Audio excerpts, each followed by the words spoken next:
Yeah, yeah, yeah, yeah. Advertising is everywhere. Marketers are being challenged to find new and innovative ways to make their messages stand out. But do they really know what's cutting through? And how far will they go to find out?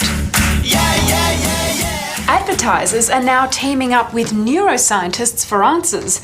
They're using brain imaging technology to literally look inside our heads. In the hope of selling a brand or message, advertisers are turning to a new field called neuromarketing. Neuromarketing is actually giving us the first look at an objective measure of consumer responses that isn't filtered from their more rational side of their brains. Dr. Moon is using electroencephalograms, or EEGs, to measure the brain's electrical activity while a subject watches a TV ad. Everybody's searching for someone. What we're doing is recording from multiple sites on the brain. We typically use 40 to 64 sites, and that captures a lot of the information across the brain. They also record eye-tracking information, so they can see exactly which part of the screen the subject is watching at any given time. The young fella has in fact died. We're then able to go back and look at the eye tracking overlaid with the specific ads, tied in with the specific brain activity recording to then feed back to our client. What we're seeing here, Marianne, is the recording from each of the electrode sites.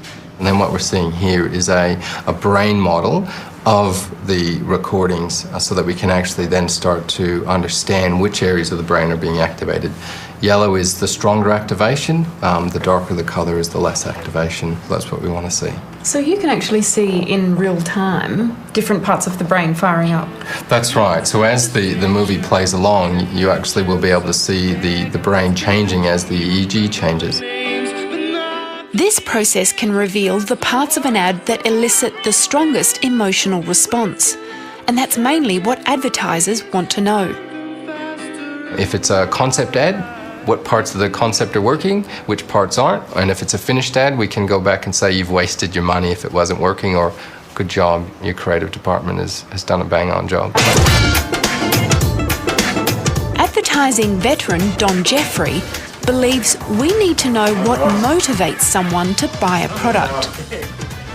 If we can capture and understand the emotions of the people that are buying our product, then our advertising is going to be far more effective. And if we want to hold our market share, we've got to put messages out there and convince people that they're doing the right thing buying our client's product. A new course dedicated to neuromarketing is now being taught at the University of Melbourne. By drawing on neuroscience-based tools, we hope to get a better understanding of different brain regions that contribute to decisions, and that will improve our theories of how decisions are made. This comes over the top. Dr. Philip Harris is particularly interested in knowing why people make impulsive decisions.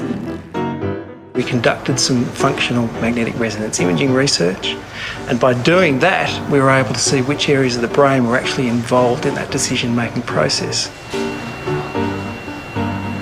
This research has broader implications for other choices we make in everyday life.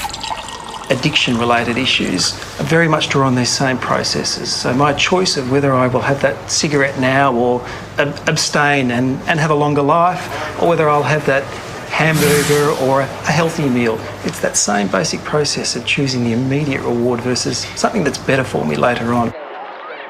But does neuromarketing raise ethical issues? In research, we have ethics committees to monitor these things, but in the commercial world, these rules don't apply. It might be used to give marketers information that we don't choose to give them. Then this could be seen as an invasion of privacy.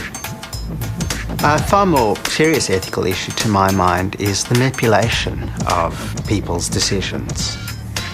If they're tempted by something, then you might be able to be manipulated into giving in and then regretting it subsequently. Shane and his team would be the only people that actually see the individual brainwaves. We wouldn't see that. So I don't see it as a problem at all.